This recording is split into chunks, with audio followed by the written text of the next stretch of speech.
ADV 750. Berapa income yang selesa kalau nak beli super skuter ni? Jom kita kira. Tahun 2022, harga bermula RM85,000. Deposit 30%, RM25,500. Road tax saya cek online RM250. Maafkan saya kalau salah.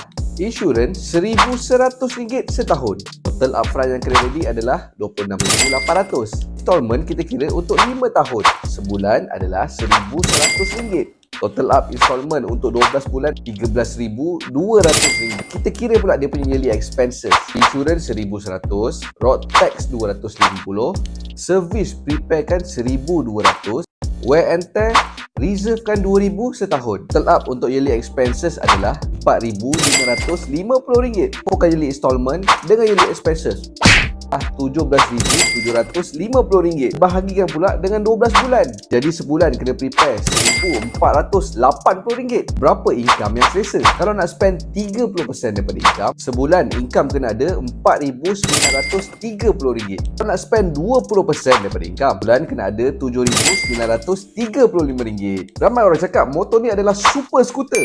Betul ke?